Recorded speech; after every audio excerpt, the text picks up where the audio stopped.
magandang gabi po sa lahat. Andito na naman tayo. Ako na naman ay mag-update sa inyo at ipapakita ko sa inyo yung aking old cage. Tas yung cymbidium. Ang cymbidium ko dito nakalagay. Tapos ito po yung cymbidium kung tawagin mga basic ko. Ang cymbidium kasi, kailangan nila ng sobrang init yan. Okay, so, basta palit lang siya ng,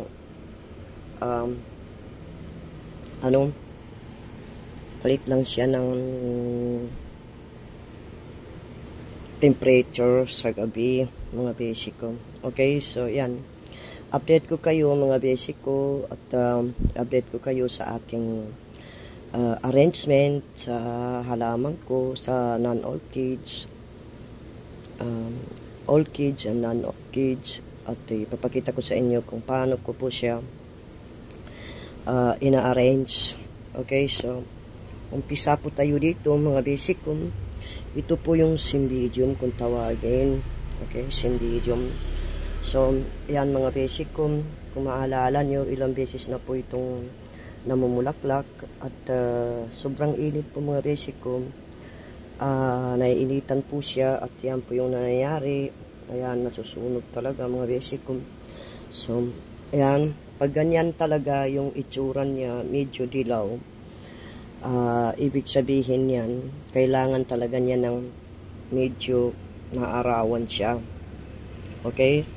So, itong cymbidium na to, anytime na mag-flower to, hindi po sinasabi na mag-flower lang siya sa season. Ito po, ilang beses na po ito nag-flower sa akin at wala akong ginagamit na ibang fertilizer, kundi ito lang po yung ginagamit ko ng fertilizer niya. Yan. Malamig kasi ito eh. Okay, so halimbawa ito, kung tag-ulan, it's not recommended this one to use. Okay, pag halimbawa tag-init, ito yung dapat nyong gamitin pag mainit na, kasi ito malamig. So anyway, ang orchids kasi sinid temperature paiba-iba. Halimbawa sa gabi malamig, tapos sa umaga, mainit. Yan po yung gustong-gusto ng mga orchids. Okay? Tapos, sa dami-dami ko na pong orchids na namamatay na. Sis, dead because unang-una, sobrang init. Pangalawa, wala po tayong experience kung paano mag-alaga ng orchids. Kung maalala nyo po, meron akong video dyan na tawaging window cell. Napakarami ko pong orchids sa panahon na yun. Tas yung lahat na yun ay ang natitira lang nung dati kasi meron akong banda. Yun po yung banda doon. Ang banda ko ay 11.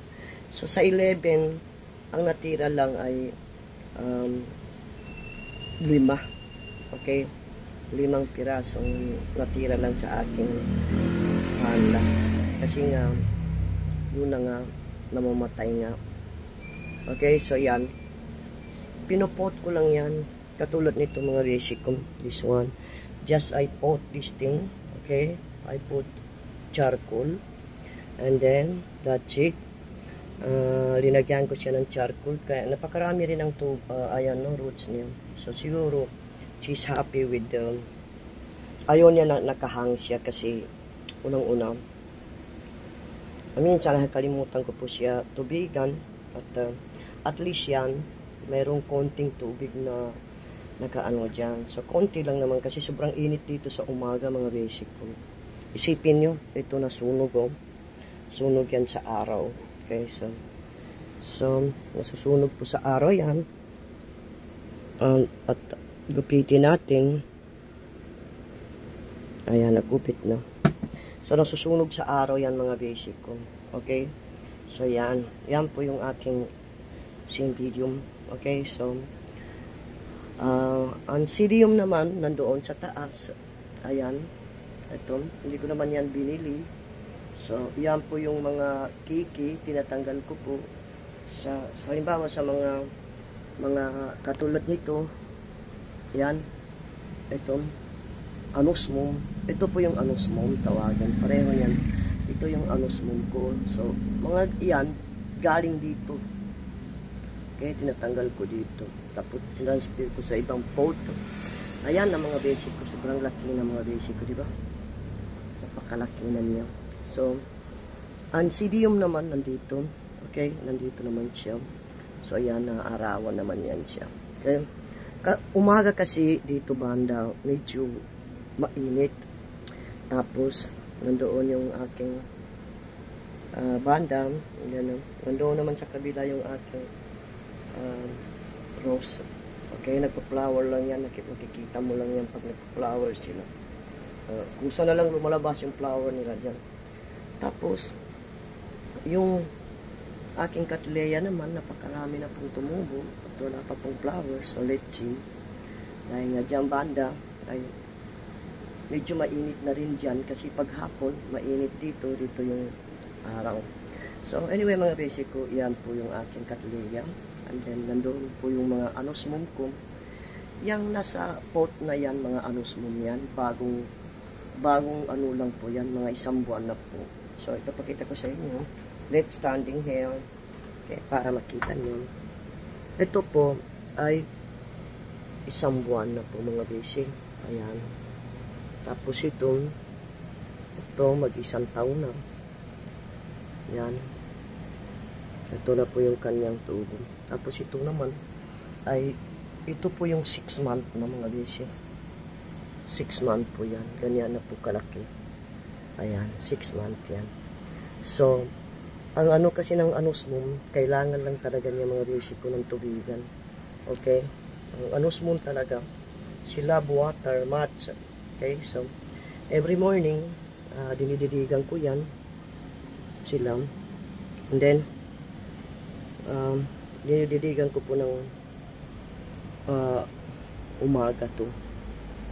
Sa umaga. Bago sumikat ang araw. Okay, so yan. Ito po yung anosmum ko na isa. Okay, ito. Yan, anosmum po yan. Tapos ito po yung Anthurium. Okay. So, hindi ko nga alam kung saan nakalagay yung isa pang hindi ko makikita saan. Okay. So, ayan. Tapos, ito yung isa. And then, saan ba nakalagay yung isang ito, nandito ang Anthurium. Ayan, no? So, okay, so yan. Ito yung sinasabi ko sa inyo, mga basic ko, na hindi kailangan itapon yung mga ganito kenya, kasi maaari po dyan tumutubo. Katulad noon, flowers po yan, mga basic ko. Ito. Spike po yan, mga basic. Nakikita niyo? Hindi nakaka-focus yan. Ito po yung spike, mga basic. Ito, spike po yan. Okay, flowers po yan. So, yan, mga basic ko. At, mga anosmum ko, ito, ilang taon na, ito. Ito kasi, anosmum, nagpa-flower lang po yan sila kapag nawala na lahat yung kanyang,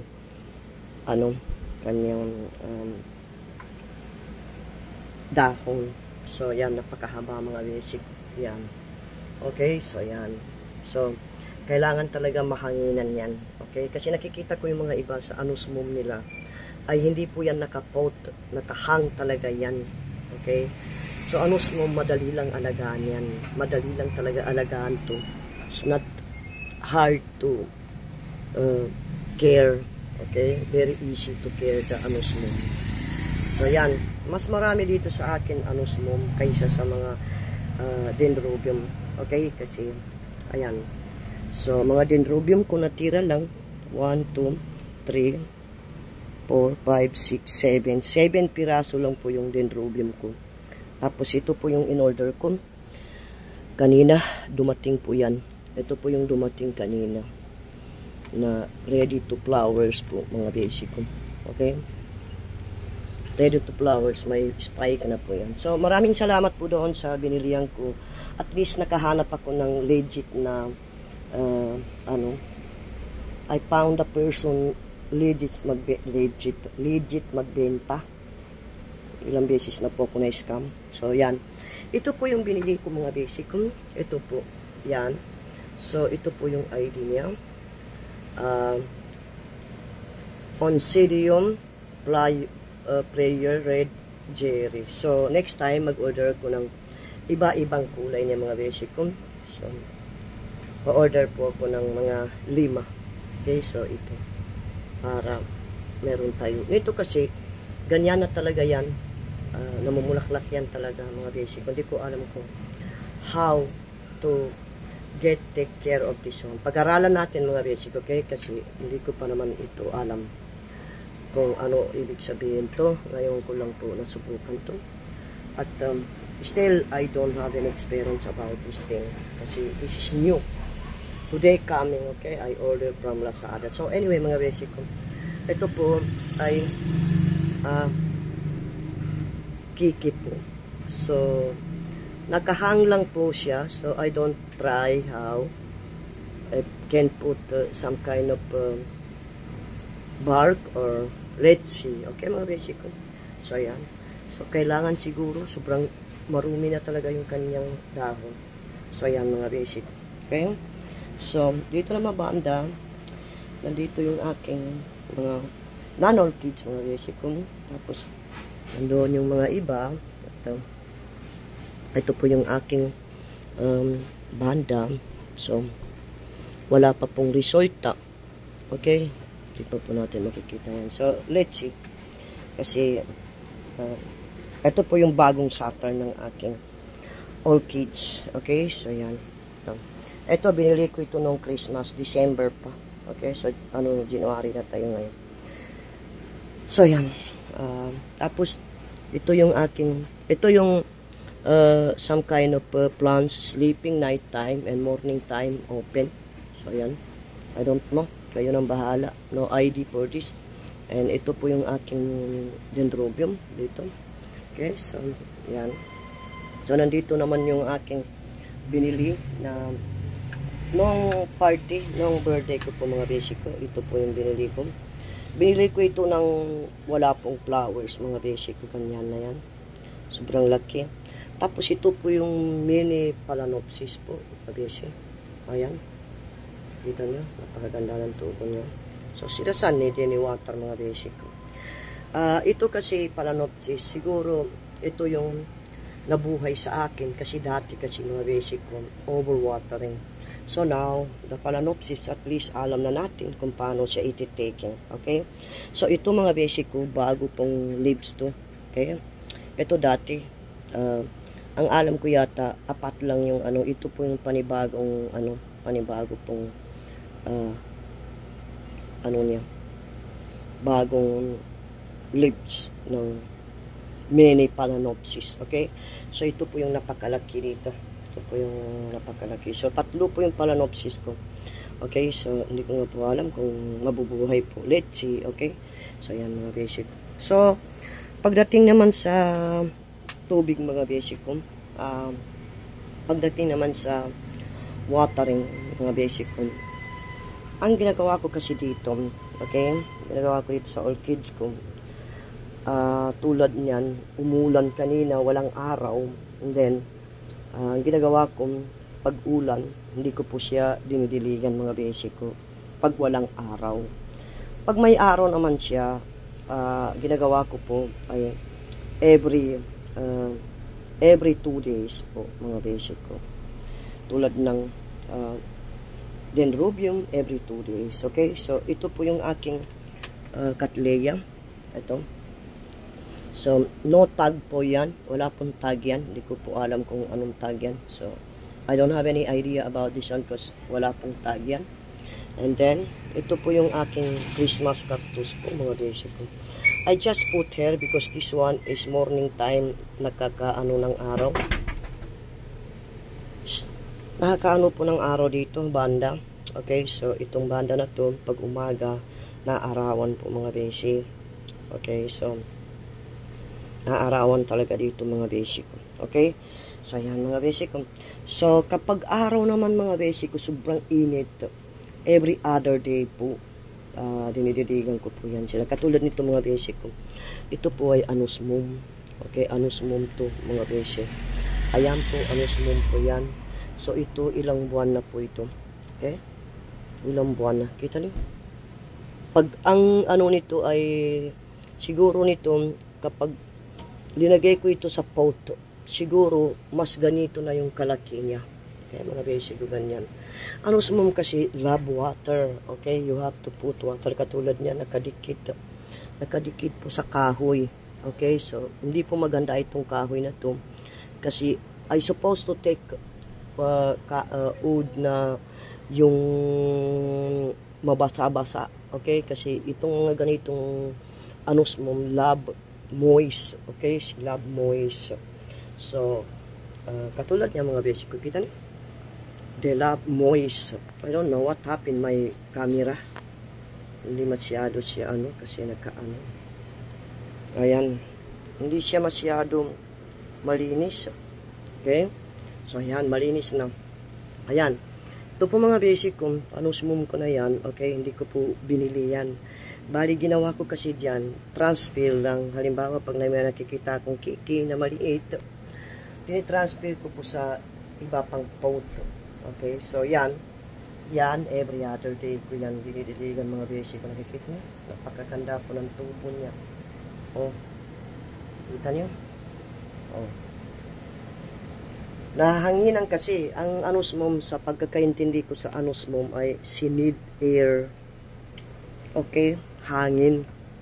Gusto niya ng hangin mga basic ko. Yung mga anosmum, si love air. Okay, so hindi ko na kailangan ng minsan, ang ginagawa ko dito pag sobrang init mga basic ko ay gumagamit ako ng electric fan kasi sobrang init nga. Hindi nga kaya sa sobrang init eh. So, yun. Kung magtatanong kayo na paano ko inalagaan ng aking orchids, napakaganda ng tubo nila, napaka green na green. Okay, so tatanungin nyo kung ano ang aking ginagamit. So yun na nga, pagdating naman sa tubig mga basic ko ay hindi ko po ito tinutubigan katulad niyan every other day po. Pag sobrang init po mga basic ko ay doon ko po siya tinutubigan. Pero pag non raining season ay yun na nga, hindi nyo na kailangan yung orchids nyo na lagyan ng fertilizer. So ang fertilizer kasi mga basic ko, kung gusto nyo po na maganda yung orchids nyo, you should need lagyan nyo po ng fertilizer pag talagang tag-init na. Kasi ang halaman talaga, they need cold. Okay? Kailangan nila ng malamig, kailangan nila ng mahangin, kailangan nila ng race of the water. Kasi pag mag-overwater yan mga basic ko, babaho yan. Yung ugat nila. Yung ugat nila, yung ugat nila, babaho po yung kanilang ugat. Okay, so yan. So, yan yung ng mga orchids. Hindi niya kailangan ng tubig. Okay lang yung mga dendrobium, katulad ng mga ganyan, dendrobium na ganyan. They can tolerate sitting on the water. But mga ganito, mga cymbidium, she doesn't need sitting water. Okay? Either you can put water under of here. So, if nasasagip talagang natutumbok ng araw. Kasi pag natutumbok talaga ng araw mga basic, hindi naman po pwede kasi masusunog to. Okay? Ito kasi type of plants, she can grow dark. Katulad doon, you can put under there. Okay? Doon sa baba, kahit wala pong araw to mga basic. Okay? So talagang magpa-flower yan. Trust me, magpa-flower po yan. So, ang ko kasi, itong cymbidium ko na to, sunod-sunod yan. Minsan nga, isang sunod-sunod po yung kanyang pagpa-flower. Halimbawa, nagpa-flower yan siya, minsan 3, 4, hindi ko lang siya nakukuha na ng video kasi busy kasi ako, so wala nga akong time. So anyway, mga basic ko, yun po yung ano ng Cymbidium. She doesn't need any water, full sun of water. Okay? So yan. So makikita niyo mga basic kasi umorder ako ng nakalimutan ko yung pangalan, basta ipakita ko lang sa video kung ano yung in-order ko. Ay, salamat na nakahanap ako ng totoong orchids talaga. Mura lang ang benta nila mga basic ko. Yung binili ko doon na Anthurium na Jerry, 150 lang yun. May kasama pa pong